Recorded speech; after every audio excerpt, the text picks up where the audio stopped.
आप यदि एक कदम चलेंगे तो सरकार 2 कदम चलेगी, मैं आपको इसका आश्वासन देता हूं। और हम लोग हर तरह से चाहते हैं कि अपने यात्रियों को एक सुख सुविधा, एक अच्छे सस्ते में हम उनको उनके गंतव्य तक पहुंचाने का काम करें।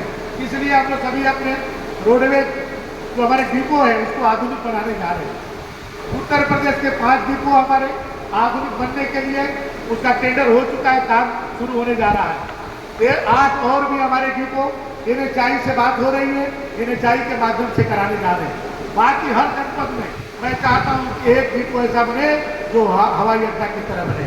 लोग वहां पर आवे तो उनको बैठने की एक अच्छी सुविधा मिले, उनको शौचालय अच्छा मिले, वहीं पर उनको खरीदारी करने के लिए अवसर भी मिले, रुकना हो तो उनको होटल भी मिले।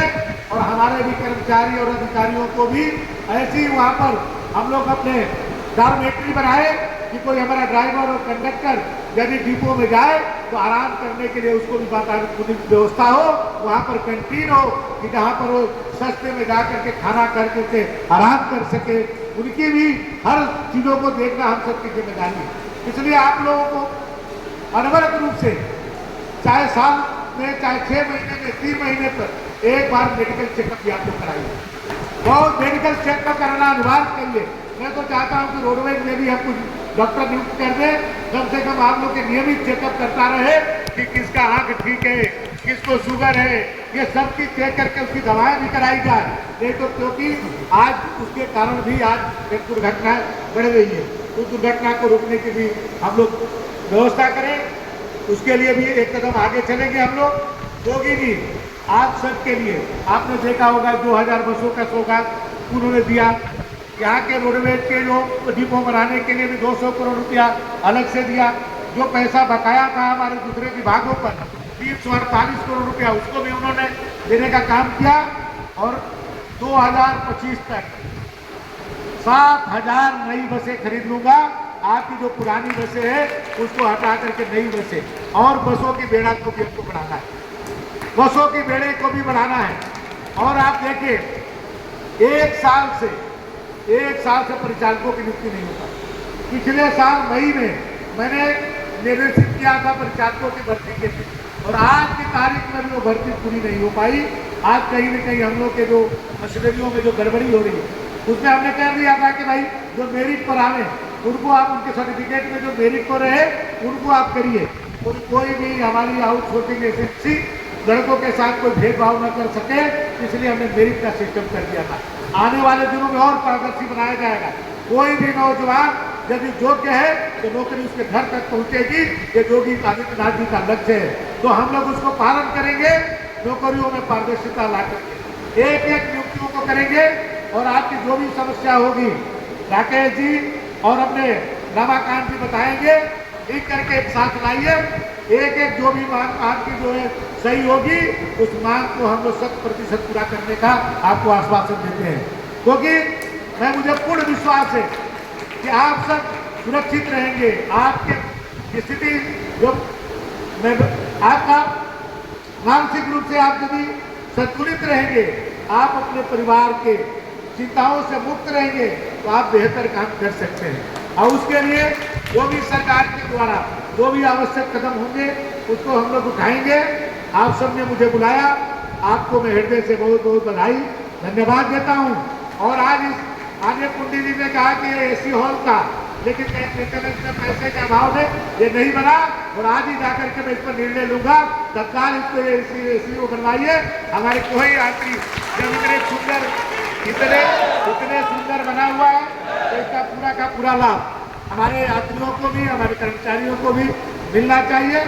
और आगे भी आप लोग इसी तरह से जब भी आप लोग आमंत्रित करेंगे, मैं लखनऊ में रहूँगा, समय रहेगा तो आप लोग के साथ आने में मुझे भी अच्छा लगेगा। बहुत बहुत धन्यवाद।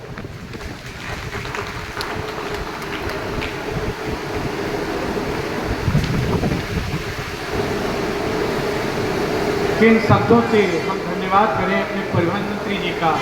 37 वर्ष मुझे कार्य करते हो गए हैं, बहुत सारे लोगों से मेरा साक्षात्कार हुआ है, लेकिन इतने कम समय में परिवहन निगम की समस्याओं को जो आत्मसात किया है मैं हृदय से कर्मचारियों की तरफ से अपने परिवहन मंत्री जी को धन्यवाद देना चाहता हूं और आश्वस्त भी करना चाहता हूं कि उत्तर प्रदेश रोडवेज कर्मचारी संघ का जो कार्यकर्ता है वह बेहद अनुशासित है।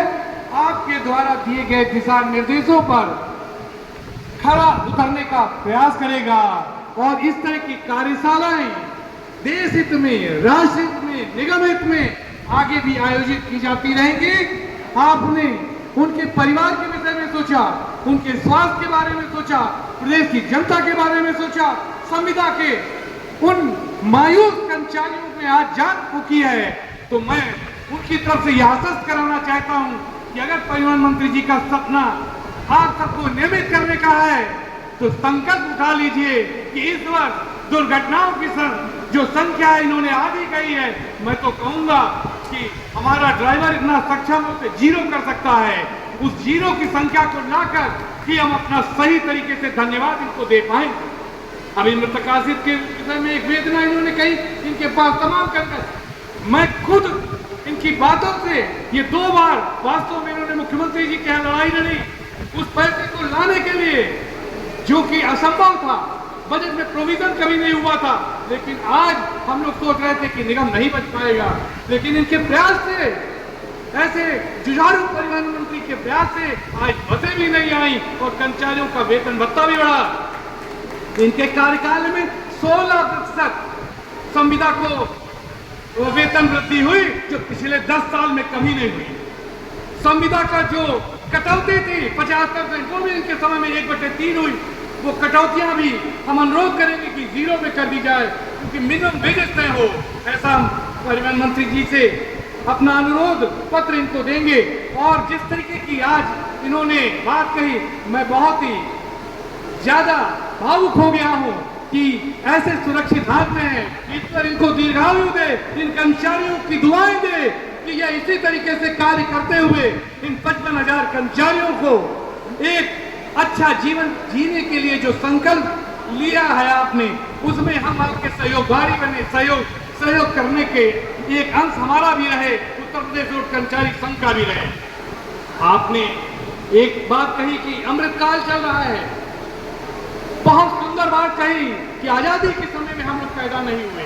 आज आप विश्व में, विकासशील देशों में आर्थिक आजादी विश्व गुरु का सपना हमारे प्रधानमंत्री जी ने देखा है, तो उस सपने को साकार करने के लिए एक बहुत बड़ी बात कह दी कि आज आप वहां बैठे, कल यहां बैठ सकते हैं। कोई विभेद नहीं किया, इतनी गर्मी में कोई भी मंत्री बैठ नहीं सकता है।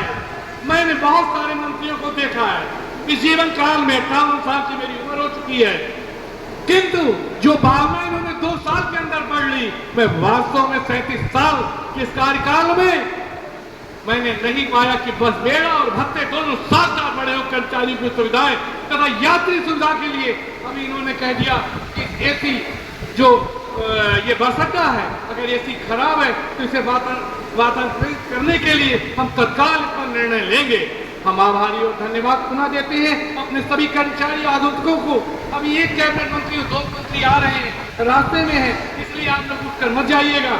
माननीय परिवहन मंत्री जी को हम सभी कर्मचारियों की तरफ से आश्वस्त करना चाहते हैं कि आपके सकारात्मक कदम को हम आगे बढ़ाएंगे, आपके दिए हुए दिशा निर्देशों पर ही कार्य करेंगे तथा हम लोग एक नारा देते हैं, वो आप दोहराइएगा।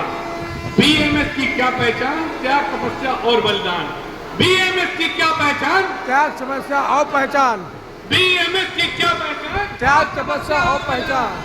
कौन बनाता हिंदुस्तान, भारत का मजदूर किसान। कौन बनाता हिंदुस्तान, भारत का मजदूर किसान। कौन बनाता हिंदुस्तान, भारत माता हिंदुस्तान। आज आपको आत्मबोध, आपका जो सोचने का नजरिया है परिवहन मंत्री जी ने बदला है, उन तक समस्याएं जा रही हैं, निदान के लिए वो रोज संकल्पित हैं। उन्होंने यह भी कहा, अधिकारी भी आ रहे हैं, कर्मचारी भी नियमित आ रहे हैं।